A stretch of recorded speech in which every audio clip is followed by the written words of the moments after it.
All right, welcome to the Modern Nurse Podcast. My name is Emily Knife, and today I have Matt here. He is from the Restored Nurse. He is an ER nurse of many, many years, and he was a tech in the ER as well.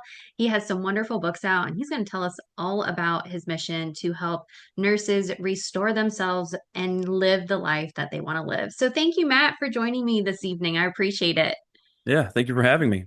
Yeah, so let's go ahead and just chat a little bit and tell us your experience as a nurse because I feel like every nurse has a story, but then also every nurse has this like turning point where they maybe don't want to be a nurse anymore or they still want to be a nurse and they want to try something different. So tell us a little bit of your story, Matt. I won't go into all of my experience for the sake of time, but I've done a variety of things: ER, informatics, IR, outpatient oncology, and I currently work as an educator, which I've done both in hospital and in at a university. So I've done a bunch of different things. And about 5 years ago, it's 2019. So this was when I tell this story, a lot of people are like, "Oh yeah, well, COVID did that to a lot of people," but this was before COVID, and I. I loved being a nurse. I've been a nurse for 19 years. I had always loved it, but I got to a point where I didn't love it anymore. And I was just kind of at my wit's end. I didn't like who I was becoming, who this job was turning me into. And I remember I just had to kind of get away. I left the house. I drove to the church we were part of at the time, and there were some trees, so some woods behind. And I literally am out amongst these trees. I look up at the sky and I'm literally screaming at the sky that I just want to love being a nurse again. Mm. Just crying out to God, I Yeah. just want to love being a nurse again.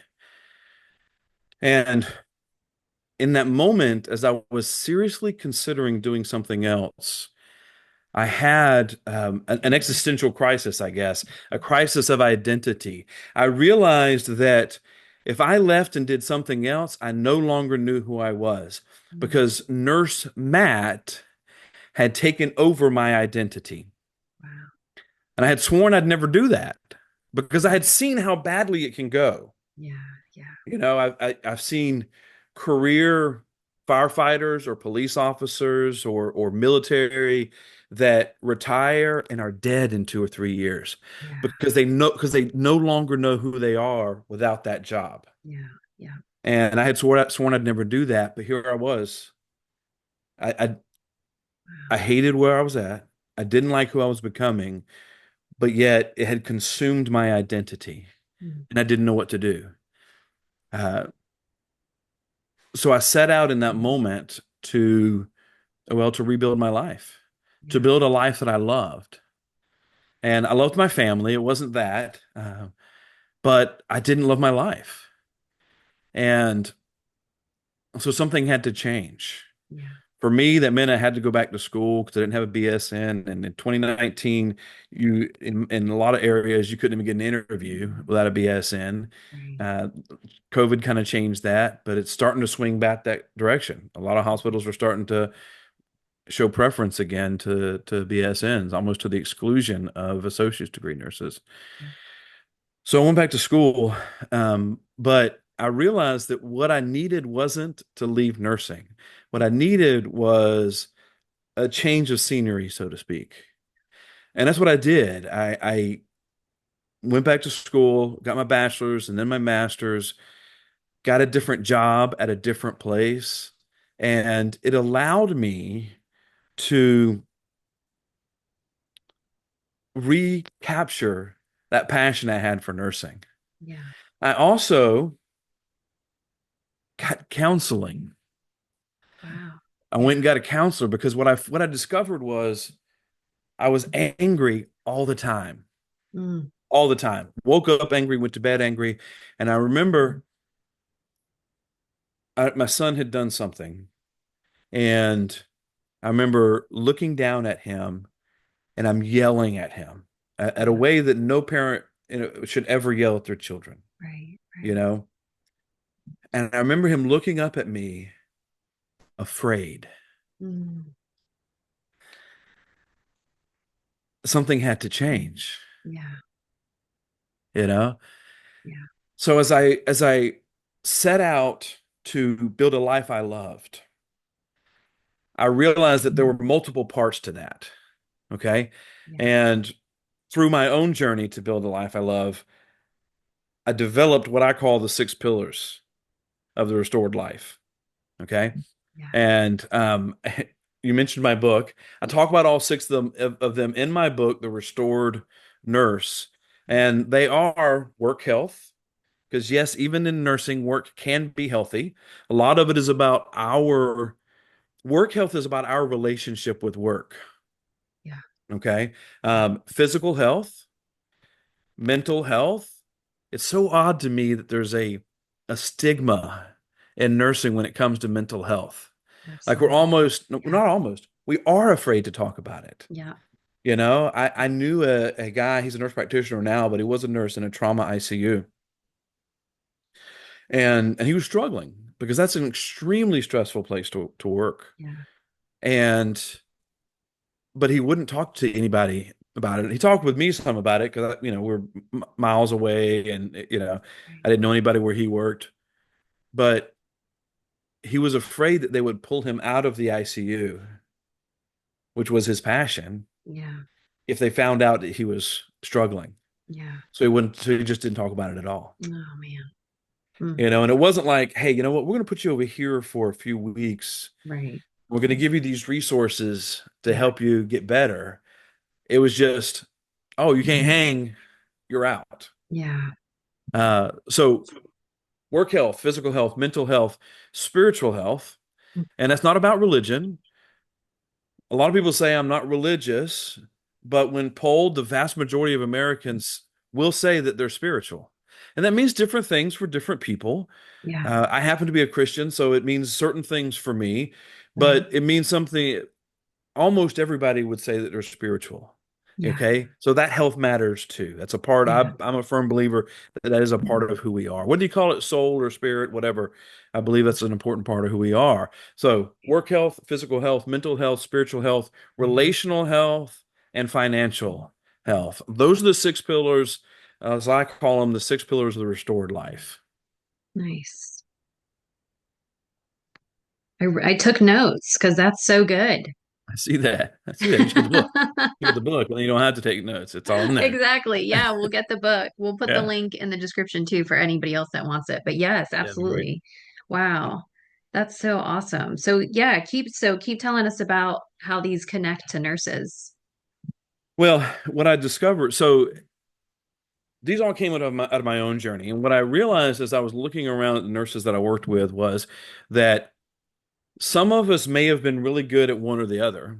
Yeah. Okay. But in my book, I use an illustration where each of the pillars is holding up a rooftop, and that roof is the restored life. Okay.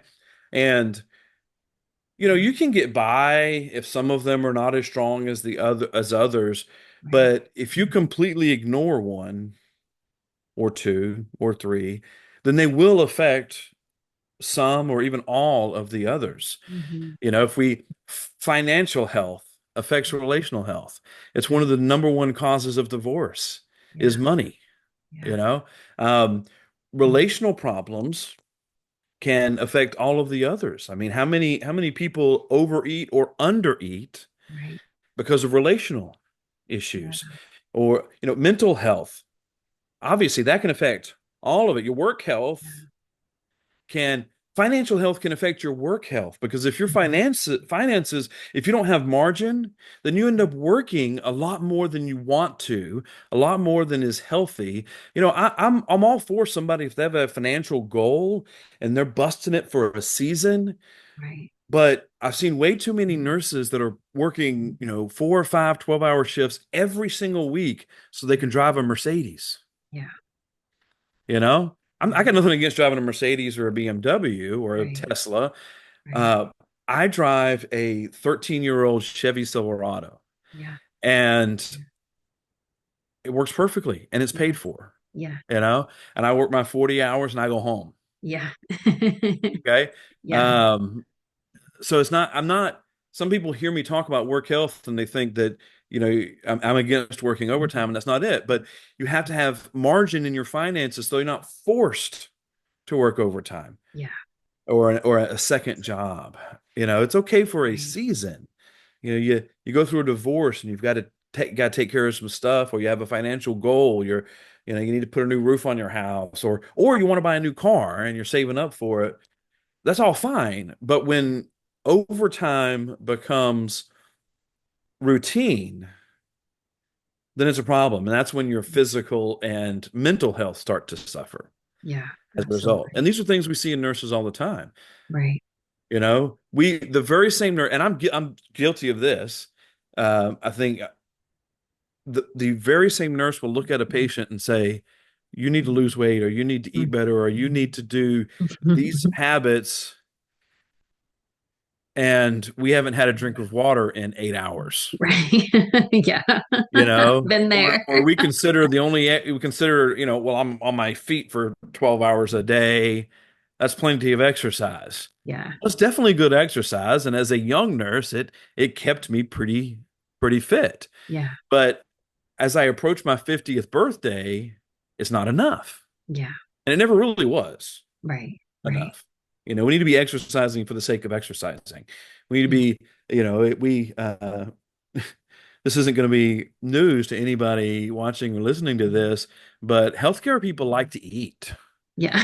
We look, We we'll, we'll do. throw a we'll throw a birthday party at work for people we don't even like, just so Yeah. we can potluck. I Okay. love that. Um, we Hashtag look truth. for it is. I mean, I've never done that because I like everybody, Right. um, but uh, but we'll certainly participate in the potluck that we don't for somebody we don't like, so we Right. can. But but then we'll lecture our patients Yeah. about Yeah. their food habits, Yeah. and that's easy to do when I was 25 years old when I graduated from nursing school, so I'm young, I'm healthy, I can eat whatever I want, and well, now I'm 50 and I have hypertension. I'm morbidly obese. Yeah. Um, Yeah. and that's a big part of my journey. Is physical health is my number one need. Right. Mental health was a big one for a while. I had some struggles with anxiety. That's a great story as well. Um, but now I have hypertension. Now I've always been a little bit overweight, never had hypertension until a few years Right. ago. Now I do, Yeah.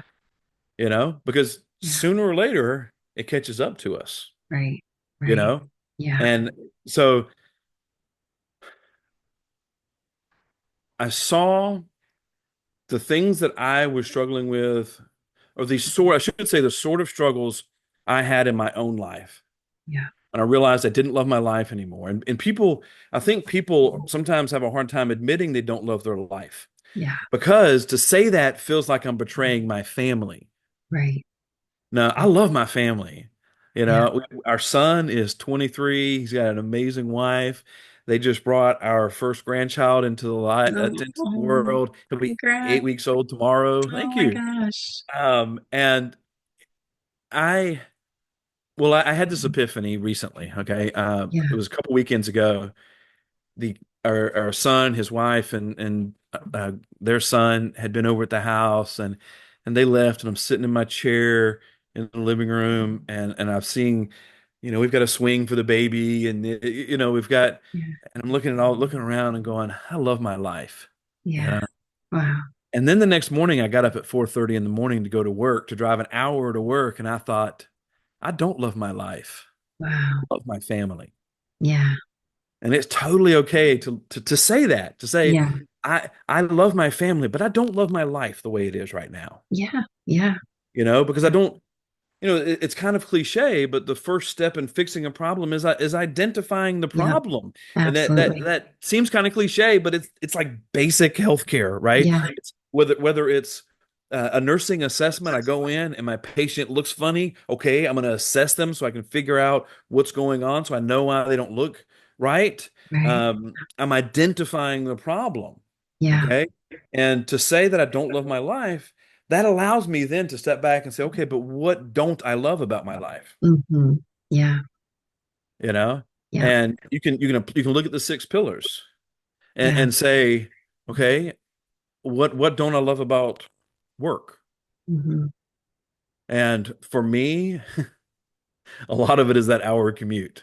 Yeah. I spend an average of 2 to 2.5 hours a day driving to and from work. Yeah. That's a lot. Like it's getting old. It's old. Yeah. That's and I know a lot of people I've been doing that for 30 years. Well, that's great. I'm Yeah. spoiled. Yeah. I spent I spent 20 years at the same hospital that was 8 miles from my house. Oh my gosh. Yes. So I am spoiled. Okay. Yeah. Uh, but for me, that's a problem. Yeah. You know, you can look at your physical health and you can look at your mental health. I Right. several years ago, um, can I tell my story about my anxiety? Yes, please do. Yes, Yeah. absolutely. Okay.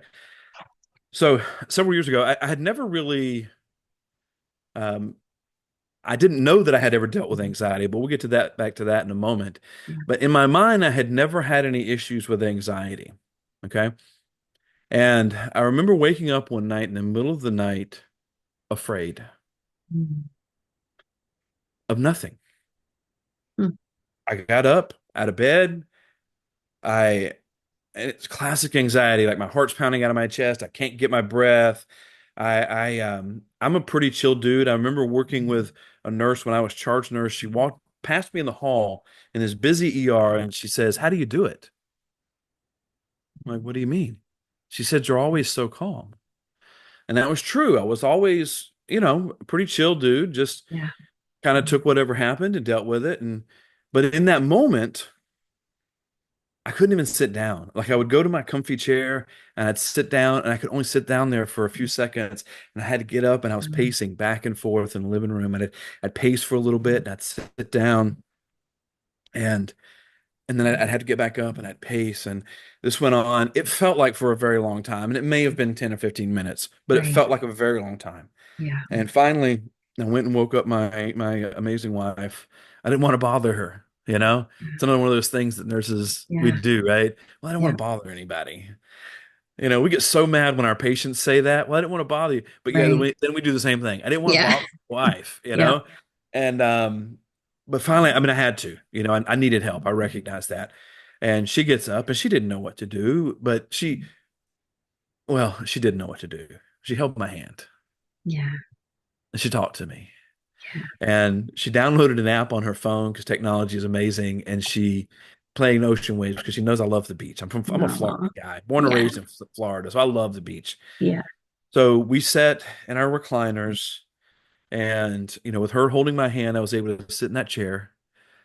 I tried leaning back, that was too much, couldn't do that. So I sat there for a little while, the sound of the ocean playing, her holding my hand.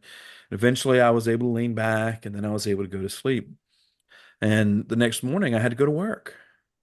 So I Mm. get up, go to work, but I felt like the guy that I had known for 30 some years was dead. Wow. There was a new Matt that morning, and I didn't like him. Mm. I didn't like this guy because the Matt that went to bed the night before, he was confident, almost to the point of cockiness, but Yeah. was still nice, Yeah. but he truly believed, and he was mostly right, that anything he set his mind to, he could do. Yeah. Even if he had never done it before, he'd figure it out. Yeah. Okay. And he was pretty right. But the guy that woke up the next morning was afraid to do anything. I Wow. get up and I drive to work, and I was working in interventional radiology at the time, and that was down in the basement. And I had been at this hospital for 15 or 16 years at this point, maybe longer. And I walk to the elevator and I push the button and I can't get in. The Mm. door opens and I cannot make myself get in that elevator. It's one story down to the basement. And I had never been afraid of elevators before. At that same hospital, I got stuck in an elevator for 30 minutes and was completely fine. Yeah. The elevator got stuck. I opened the door for the little call and there was no phone, but I was completely fine. Yeah. But that morning, I couldn't even make myself step onto that elevator to go down one story. Wow. So I went and took the stairs down. I get to the department. I start working. Our first patient comes down. I need to start an IV. I can't do it. Wow. I had started hundreds, maybe thousands of IVs, Yeah. prior to that in the ER, I was that guy. Yeah. Hey Matt, I got a hard stick. Can you come? I was that guy. My first hospital job was as a phlebotomist. So when I say I've done thousands of sticks, I have done thousands of sticks. Yeah. But that morning, I was afraid to even do that. Wow. And so I posted something about it, telling my story a little bit later. And a buddy of mine who's a child psychologist, kind of appropriate for me. I'm basically just a big kid, but he reached out to me and said, "Hey, let's have a call, and I'd like to kind of talk you through some of this." And as he and I spoke, I remember looking at him. It was a Zoom meeting, just like this. I remember looking at him and saying, "I don't get it. My life is slower than it's probably ever been in my entire life. It's easier right now, and why would I be anxious?" And he said, "That's why you're anxious." Hmm. Yeah. I didn't realize it, but subconsciously, I had always medicated my anxiety that I didn't even know I had Yeah. with activity. Yeah. When I was in high school, I had school. I was in the band, very active in the marching band and all that, and had a part-time job and had a girlfriend, now my wife, that obviously she wanted my time as well. So I Right. always had a lot of things going on. Yeah. So it wasn't until my life slowed down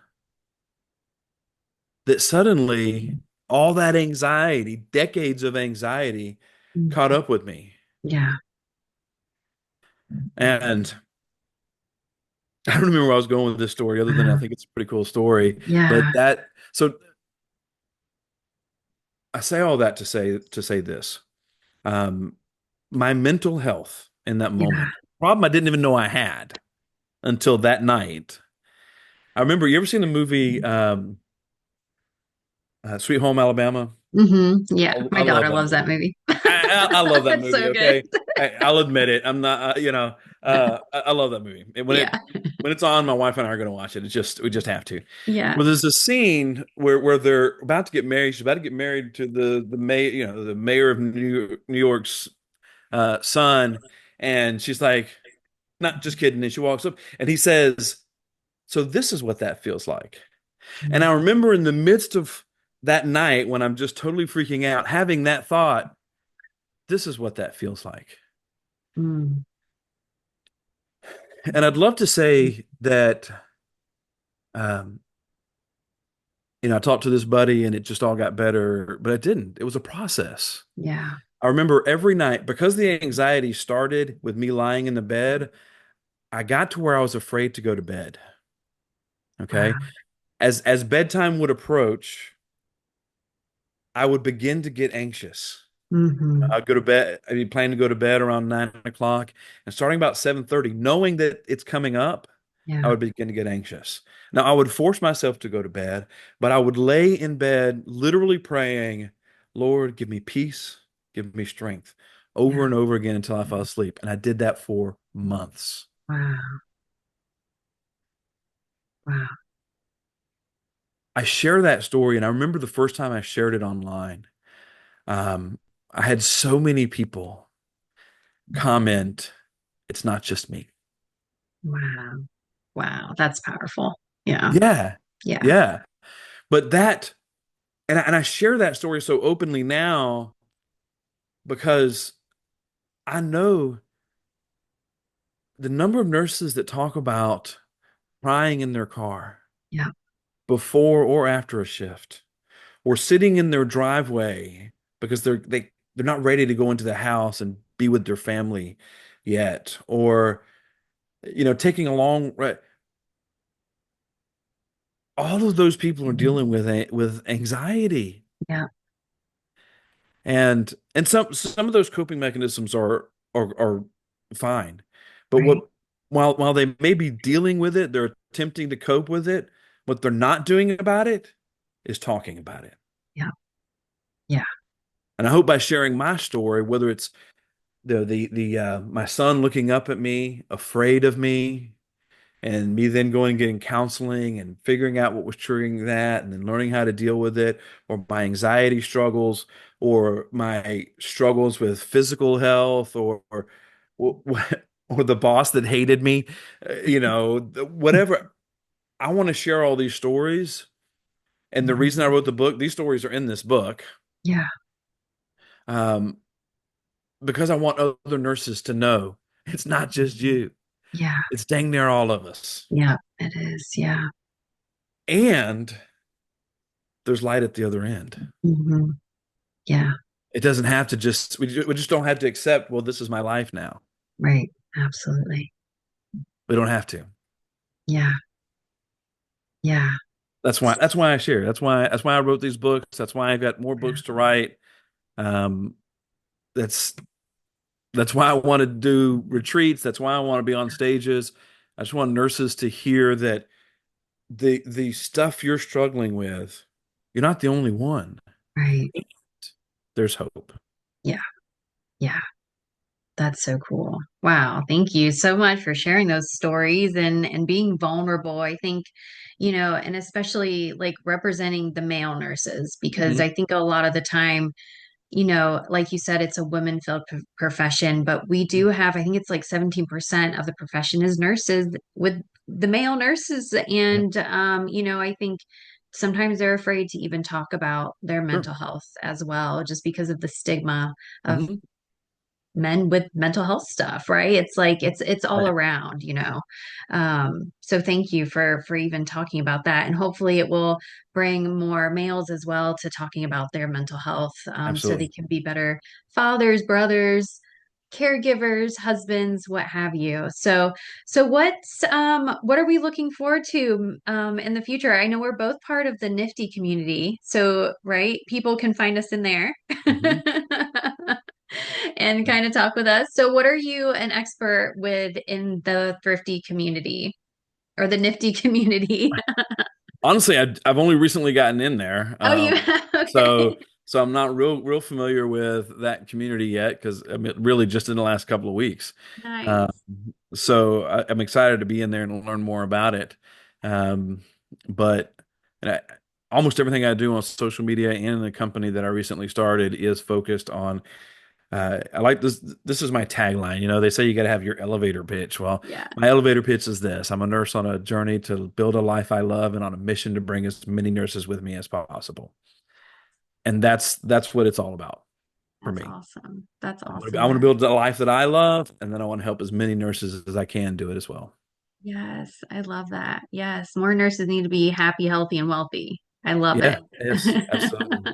That's awesome. Well, thank you for sharing your journey with us. And I know you just started your LLC, so congratulations. That's a Thank you. huge jump and a huge leap into nurse entrepreneurship. So congratulations on that. And so, where can we find you? I know you said a couple socials. So, what are you listed as on your website and then on social media? So our website is restoringnurses.com. Okay. Okay. That's kind of the hub for everything I do for nurses. On all socials and on YouTube, I'm that big bald nurse. Okay. I love that. That's kind of obvious, but there's a funny story that goes with it that Yeah. I can tell sometime. Yes, we'd love to hear that. Well, awesome. Well, thank you again, Matt, for sharing your goodness. And we won't keep you long because we're going to have you on the show again. And maybe we'll see you at Modern Nurse Fest in September 2025 if you accept our invite. So I'm just going to throw that out there now for you and put that in your ear for the future. So thanks Yeah. again.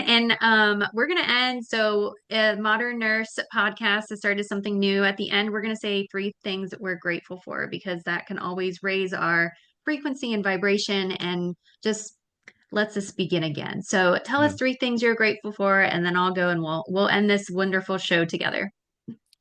I'm grateful for my family, number one. I'm grateful for my faith.